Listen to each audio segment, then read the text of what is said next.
menyampaikan kultum. Ya saya kalau untuk ceramah ya sekali-kali aja, jarang Ustaz.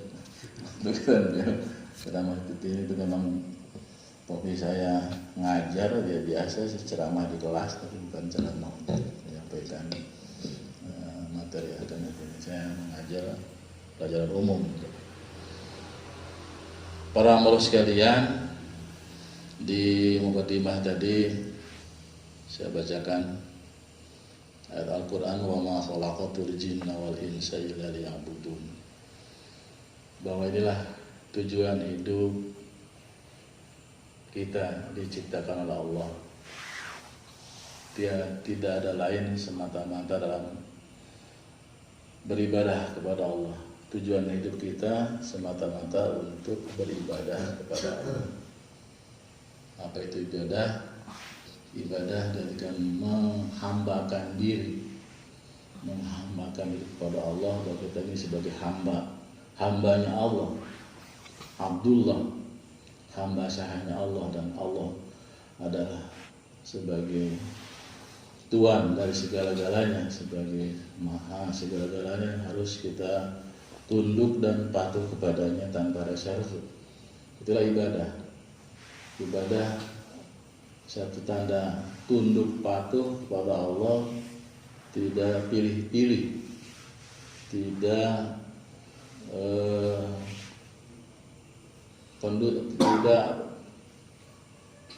tidak pilih-pilih mana yang enak, mana yang tidak enak, mana yang keras, mana yang lunak. Kalau sudah katakan Allah perintah, ya dalam Al-Quran sami'na wa ata'na, apabila dipanggil oleh Allah tidak ada kecuali kita berusaha sami'na wa ata'na, kami dengar dan kami taati.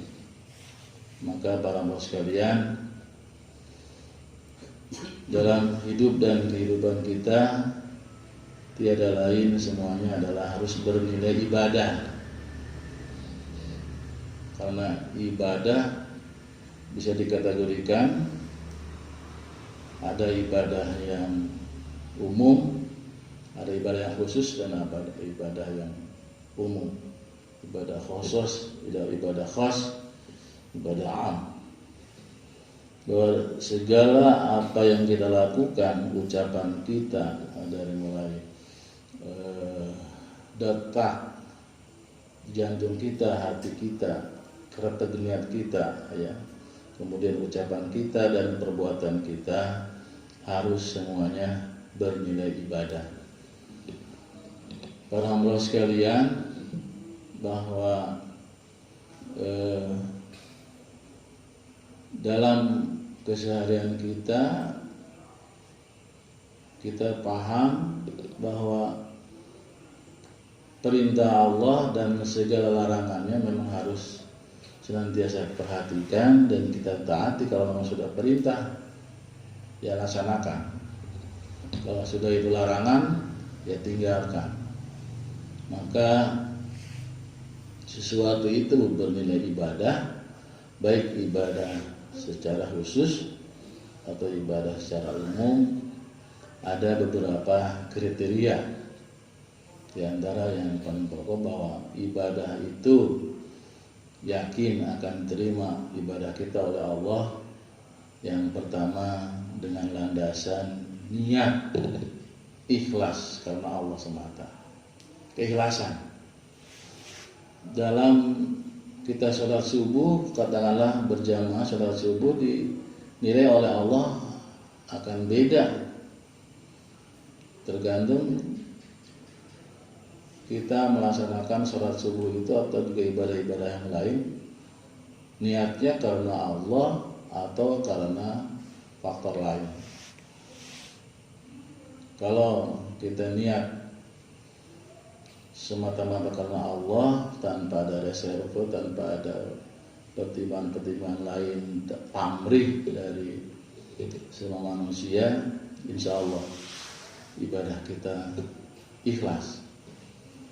Bahwa seseorang ikhlas itu dia akan terlihat kekhusyuannya, lihat rajinnya, justru ketika dalam keadaan sepi, dalam keadaan tidak ada orang yang melihat, dia akan khusyuk tanpa ada orang yang melihat, karena yang melihat hanya Allah, maka istilah kekhusyuan. Tapi justru kalau ibadah kita rajin, ibadah kita terlihat khusyuk, kalau banyak orang itu yang khawatir ibadah kita karena orang lain.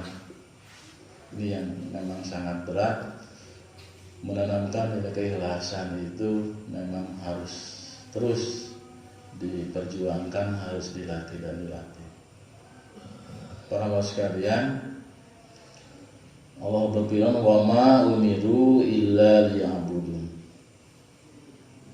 Wa ma umiru illa ya, wa ma umiru illa liya'budullaha mukhlishina lahuddin. Ya, tadi malam dibaca oleh Pak Ustaz surah Al-Balad. Al-Bayyinah.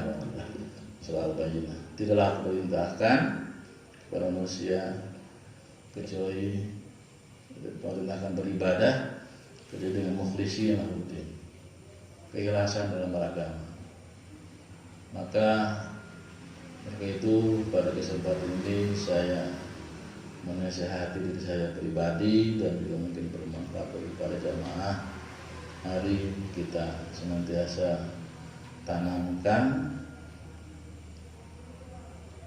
nilai keikhlasan pada segala gerak-gerik langkah kita dalam keseharian kita sebagai nilai ibadah, baik nilai ibadah yang tadi yang khusus, ibadah yang ada dalam rukun Islam, baik itu sholatnya, kemudian puasanya yang sekarang kita sedang lakukan sebagai hari pertama, dan ibadah-ibadah yang lain yang sudah ada dalam perintah Allah dan Rasulnya senantiasa kita lakukan dengan semata-mata karena Allah, bukan karena orang lain. Bahwa kita dalam beribadah, baik tadi ibadah khusus maupun ibadah umum, senantiasa kita memang mulainya dengan niat, tapi niat itu tidak harus diucapkan, tidak harus dilafazkan. Kita kadang-kadang berbeda pendapat dalam melakukan ibadah khusus, umpamanya dalam sholat. Ada yang menulis dengan usolli fardhu subhi raka'ataini imama lillahi ta'ala, diucapkan itu dia biar kalau mereka memang seperti itu pendapatnya. Tapi kita berpendapat bahwa niat itu yang penting dalam hati kita, tidak usah dilafazkan. Bahwa sholat itu dimulai dari mulai takbir dan berakhir salam. Sholat dimulai bukan dari usul, dan itulah memang terucap lillahi. Apa tadi? Kalau dilapaskan usul di pada subuh rakaataini mustaqbil qiblat ada lillahi ta'ala. Ada lillahi ta'ala di situ kan. Lillahi ta'alanya ya memang semua harus lillahi ta'ala. Tapi yang paling pokok kan yang lillahi ta'ala itu yang tahu kita, diri kita yang sebagai hamba Allah dengan Allah semata. Yang tahu keikhlasan kita hanya Allah. Maka seperti itu. Kemudian bahwa ibadah itu diterima selain kita harus tanamkan nilai ikhlas dalam segala bentuk ibadah kita. Yang kedua ittiba, mencontoh. Ibadah kita adalah mencontoh Rasulullah. Apa yang telah dicontohkan oleh Rasul itulah yang kita lakukan. Tidak dikurangi, tidak ditambah. Dalam hal sholat, shollu kama ra'aitumuni usolli, kata Nabi. sholatlah kamu sebagaimana aku sholat. Gitu. Dan alhamdulillah insya Allah bahwa Muhammadiyah melakukan segala amal ibadah senantiasa berpatokan kepada Quran dan Sunnah yang betul-betul dengan juga landasan Quran, Sunnah dan hadis-hadis yang bisa dipertanggungjawabkan kesahihannya, paling tidak tingkat hasan. Itu para sekalian, maka apabila ibadah kita ngarang-ngarang sendiri, ya nambah-nambah sendiri, ya, kata Nabi, barang siapa yang melakukan man amila amalan sholihan, apa berupaya falaysa min amrina fahuwa raddun. Barang siapa yang melakukan segala amal soleh dan itu bukan perkara dariku, kata Nabi, bahwa raddun, tertolak, ya, sia-sia kita sepertinya ibadah tapi ternyata tertolak. Tambah-tambah itu namanya adalah bid'ah, tidak ada contohnya. Yang namanya ibadah sepertinya kita ibadah, tapi ternyata tidak nilainya, tidak ada pahalanya, bahkan tertolaknya di situ kalau sudah bid'ah dolalah, bid'ah mungkarot itu ya sudah itu merupakan malah wadolatina. Ya. Setiap ayat ditambah-tambah itu adalah bid'ah, dan setiap bid'ah adalah dolalah finnar. Ini yang justru malah niatnya ibadah tapi malah finnar, itu yang kita khawatirkan. Maka senantiasa dalam kita beribadah senantiasa mencontoh apa yang dilakukan oleh Rasulullah, termasuk dalam sholat, dalam berzikir. Kenapa kok ada yang bilang Muhammadiyah itu kalau setelah sholat tuh pada diem aja, sholatnya nggak ada ngapa-ngapain. Justru zikir kita, zikir yang dicontohkan Rasulullah, yang diperintahkan oleh Allah, bahwa zikir itu ya tidak dikeraskan, ya. Dan kemudian berdoa juga dengan penuh penghambaan diri, tidak dikeraskan. Dan apa Pak Ustaz, saya lupa itu hadis ayatnya itu, bahwa kalau kita beribadah, kecuali yang namanya dicontohkan dalam sholat. Ada sholat yang dizaharkan, ya, ada yang disir, tapi itu setelah kemudian kita salam, zikir, itu zikir yang memang harus tidak dikeraskan. Allah itu kan maha mendengar, Allah maha mengetahui. Apalagi kalau sudah setelah sholat berzikir dengan suara keras lewat speaker, lalu ada yang sholat masbuk atau sholat ba'diyah, memang mengganggu ibadah orang lain. Ini yang kadang-kadang kita suka saling bertangan seperti ini.